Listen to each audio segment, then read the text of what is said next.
अस्सलाम वालेकुम। मैं कमाल सरवर जमाल आज आपके सामने फिर ओमिक्रॉन के बारे में बताने के लिए आया हूँ। आपको मालूम है कि पिछले साल मैंने कोरोना पे बहुत वीडियो बनाई और आपने बहुत अच्छा रिस्पांस दिया, तो मैं उसका शुक्रिया अदा भी करता हूँ।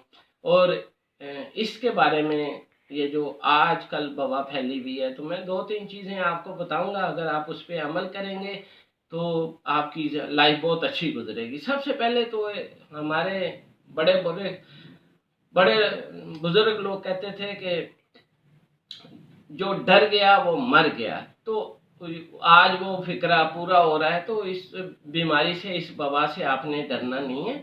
ये ज़्यादा खतरनाक नहीं है पिछले कोविड की निस्बत। ये बहुत ज़्यादा इजी है। आप इसके साथ जंग अच्छे तरीके से कर सकते हैं।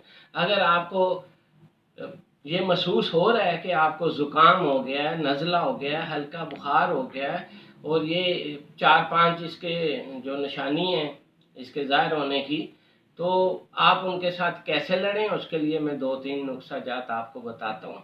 सबसे पहले आप कोशिश करें कि रोज़ाना आप स्टीम लें। स्टीम किस चीज़ की लेनी है? पानी बॉयल करके उसमें थोड़ा सा कपूर और मेंथोल डालें, जिसको सद पुदीना भी कहते हैं। ये दो चीज़ें अगर डाल के आप स्टीम लें 2 टाइम, तो इंशाल्लाह ताला आपके लिए ये बड़ा बेहतरीन है और इस कोरोना से आप महफूज रहेंगे।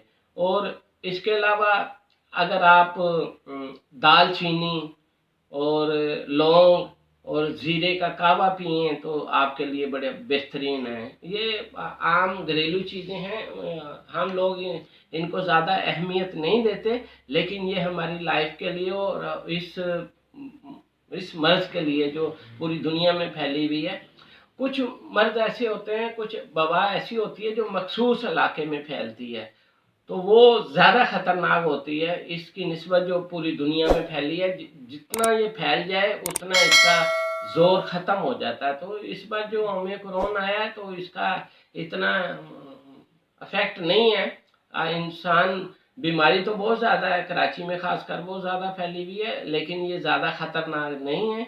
इससे डरने की ज़रूरत नहीं है। थोड़ी एहतियात करें, थोड़ा मास्क का इस्तेमाल करें और ज़्यादा गैदरिंग में ना जाएं। अपने आप को थोड़ा सेफ रखें। उम्मीद है ये आपको ज़बरदस्त जो फ़ायदा पहुँचाएगी, और इंशाल्लाह मैं 1-2 वीडियो और भी बनाऊंगा इसके। अल्लाह।